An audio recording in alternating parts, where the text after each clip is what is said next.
Nosso jornal está trazendo a partir de agora as informações da economia. Sempre uma satisfação receber o nosso comentarista de política econômica, Carlos Augusto Ferreira. Carlos, mais uma vez, bom dia, seja bem-vindo. Bom dia, Ronaldo. Bom dia a todos os telespectadores do .com News. É sempre um prazer estar aqui e hoje nós vamos falar de um assunto, no mínimo, diferente. Pois é, a gente vai falar sobre o relatório do BIS. Quando a gente fala de BIS, remete à ideia de uma marca de chocolate. Pois é, Isso Ronaldo. aqui não tem nada a ver com calorias, desse tipo de calorias, Carlos. Não, é um calor um pouco diferente, né?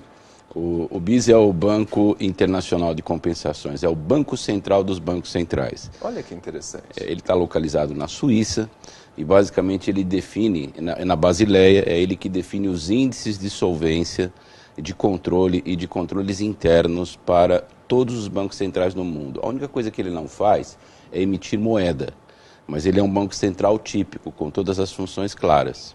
E aí traz, ele tem um termômetro bastante preciso de como está a economia global, inclusive particularmente as economias de cada país.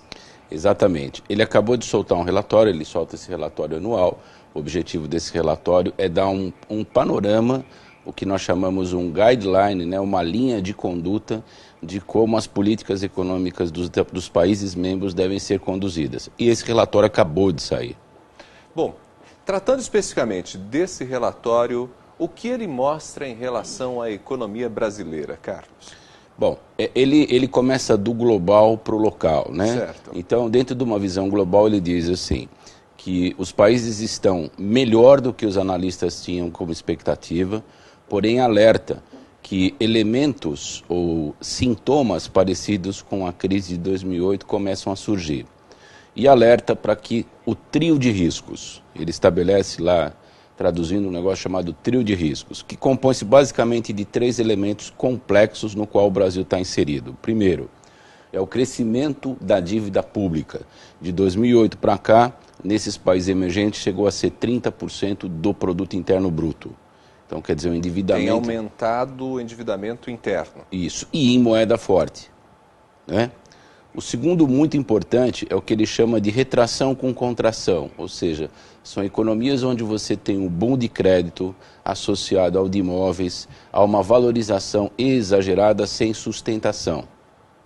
E o terceiro é a dificuldade de manobra nas políticas públicas. Certo. Porque à medida em que você começa a estabelecer um ambiente de crescimento, é necessário que você tenha uma capacidade de lidar com os elementos de infraestrutura não sustentáveis. Senão você gera inflação. Como é que você controla a inflação? Né? Com a política monetária, com câmbio flutuante, enfim, e principalmente com investimentos. É isso que dá sustentabilidade para um país. E, segundo esse relatório, há necessidade dos países terem maior flexibilidade de lidar com esses cenários. Sim, e um dos elementos fundamentais para isso são reservas internacionais, que na verdade é o quesito no qual o Brasil hoje se destaca. O Brasil hoje tem 370 bilhões de dólares em reservas internacionais, o que dá ao Brasil um lastro relativamente tranquilo para passar por essas dificuldades. Mas não se iluda que isso não é suficiente, é necessário, não é suficiente. Só para você ter uma ideia, Ronaldo, em 99, no primeiro governo Lula, as nossas reservas eram de 36 bilhões de dólares. Então você vê que pujança nesses 4 governos, por assim dizer, o da Dilma não está completo agora, né? Ela está afastada, nós tivemos de acúmulo. Isso tudo somado a uma série de elementos internacionais interessantes, como crescimento das commodities agrícolas, crescimento das commodities de minério, e o Brasil está lá na frente em termos de exportação. Hoje, com a economia em outras circunstâncias, nós temos um dos elementos fundamentais para tratar essa contração com retração, mas nós temos que ter outros cuidados. E aí, nesse sentido, eu acho que vale a pena remeter à proposta do ministro Meirelles. Bom, antes da gente falar sobre essa proposta do ministro Meirelles, você pontuou que nós temos, então, uma quantidade de reservas bastante significativa, são mais de 370 bilhões, não é isso? De dólares. Isso foi conquistado ao longo dos últimos anos. Bom, o governo, eu acho que é importante a gente trazer isso para quem está acompanhando a gente. O governo tem conseguido lidar, nesse momento de cenário bastante tenso da economia, lidar bem com essas reservas, não tem feito, às vezes, aplicações equivocadas. De vez em quando a gente vê o governo entra ali comprando dólar ou vendendo para poder manter o equilíbrio nas contas. E algumas pessoas até fazem, alguns analistas fazem algumas críticas que isso tem sido, tem havido em alguns momentos muita interferência. Então, será que a aplicação está correta? Tem havido um bom cuidado com esse dinheiro? Sem dúvida. Olha, que pergunta inteligente. É bem importante lembrar que antes disso a qualidade das reservas internacionais do Brasil eram duvidosas. No primeiro mandato do Lula, nós tínhamos ali o Meirelles. E o Meirelles tomou cuidado, como bom banqueiro que é, de colocar 80% desses papéis em títulos do Tesouro Americano, que não tem rentabilidade, mas tem segurança, e 20% em papéis variáveis, inclusive da dívida alemã. Então, hoje o Brasil não tem dificuldade em transformar as suas reservas de títulos em moeda corrente, pela qualidade, e não tem risco, porque são os papéis mais seguros do mundo. Então, o Brasil hoje tem uma posição privilegiada do ponto de vista de gestão dessas reservas. É bem verdade que o ano passado, para combater a crise, nós escutamos a possibilidade de uso das reservas internacionais, o que seria temerário e um sinal muito ruim para a comunidade internacional.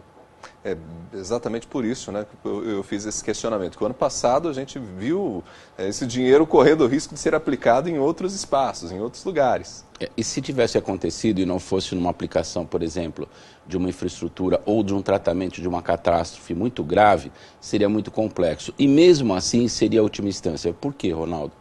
Quando você tem reservas dessa natureza, você consegue fazer empréstimos colaterais, ou seja, você faz empréstimos em organismos como o FMI ou qualquer um desses organismos internacionais multilaterais a custos muito baixos, porque você está garantindo isso com a própria reserva, sem ter que mexer na reserva. Isso dá ao país um duplo conforto, um dinheiro de baixo custo e uma possibilidade de massa de manobra.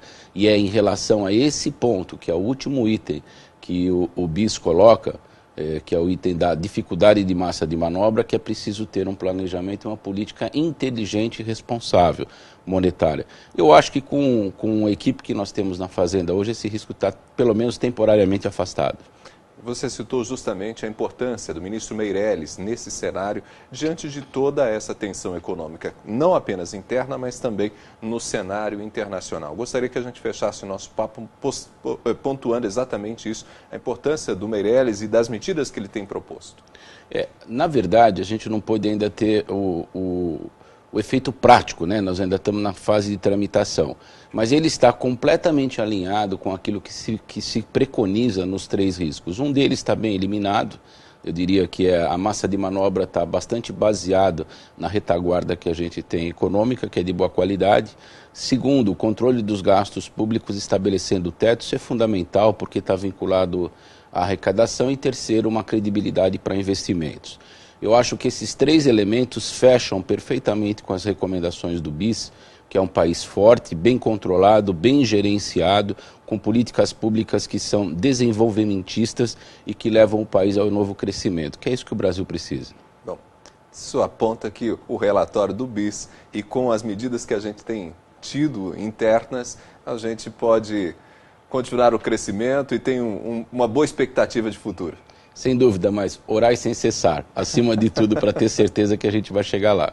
Muito bem. Carlos, obrigado. Obrigado, Ronaldo. Um prazer. Conversamos com o nosso comentarista de política econômica, Carlos Augusto Ferreira. Nós vamos para o intervalo e daqui a pouco voltamos.